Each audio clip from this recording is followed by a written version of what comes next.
With me now, retired Rear Admiral Mark Montgomery, who served as the commander of Carrier Strike Group 5 aboard the USS George Washington in Japan, and senior fellow at the Council on Foreign Relations, Max Boot. Thank you both. Admiral, I want to begin with you because Admiral Brad Cooper visited the Lincoln over the weekend and acknowledged the mental health challenges sailors are facing. Now, fortunately, the USS George Washington is now headed to relieve the Lincoln carrier. Are the necessary resources in place that doesn't happen all over again? They are, and it was inappropriate for the president to dismiss the concerns of the families of the service members about this deployment. It was a long deployment, an exceptionally long deployment with a 250 days with no port visit. Stress occurs in normal deployments for sailors. The challenge in these wartime cruises is you don't have an end date. Brad Cooper did the ship a solid. He gave them an end date by saying the George Washington is coming. He visited the ship. That's how leaders take care of problems. They don't, sit back and marginalize the concerns like the president did. They take action. They visit the ship. They assuage the concerns. And I think they're in a good position now with the George Washington coming in to relieve them in the next few weeks. Well, the commander-in-chief, meanwhile, Max, has threatened to bomb the S out of Oman. The key U.S. ally has been a mediator at the center of U.S.-Iran talks. So why do this? What's the threat accomplish?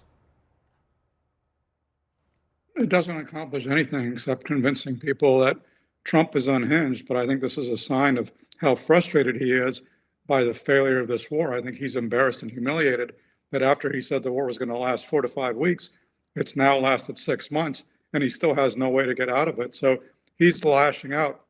In the past, he was blaming Europeans for not bailing him out. Now he's blaming Oman and the South Koreans for not bailing him out. But everybody knows that the real responsibility lies with Trump because he started a foolhardy war of choice that we didn't need to get into, and he has no idea of how to get out of it. Admiral, the president ordered the Pentagon to scale back joint military exercises with another longstanding ally, South Korea, because they did not help with the war against Iran. Is there a risk the U.S. leaves a massive security vacuum in Asia while in a war with Iran? Yeah, there is. And also because he manages to undermine the credibility of our deterrence by constantly marginalizing our relationships and alliances. We have a long-standing treaty alliance with the Republic of Korea. We have a unified command together that includes United Nations elements in it. We can't decouple from that easy. The president's comments are unhelpful. What he does when he canceled an exercise back in 2019.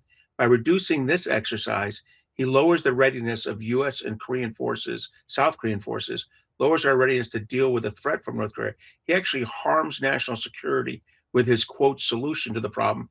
And at the same time, North Korea is getting a lot more effective from the experiences they're having in Ukraine.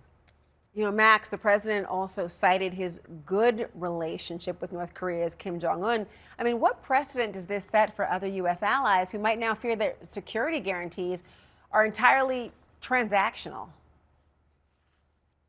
I mean, it's sending a loud and clear message that our allies cannot trust us because at the drop of a hat, Trump may wind up sympathizing with our enemies rather than our allies. And his praise for Kim Jong-un is particularly crazy given the fact that North Korea right now is providing men and missiles to help Russia attack Ukraine. I mean, does Trump think that's okay? North Korea is contributing to this unprovoked war of aggression against a pro-Western democracy in Ukraine. And of course, this only encourages it. But I think the speculation is the reason why Trump is doing it is because he's understanding that his diplomacy with Russia and Iran is going nowhere. It's been an abysmal failure. And so he's desperately looking around for some other diplomatic opportunity. And he somehow thinks that he can revive his summit talks with Kim Jong-un, even though the last time around in 2018, 2019, that was a failure too. But somehow he seems to be getting desperate.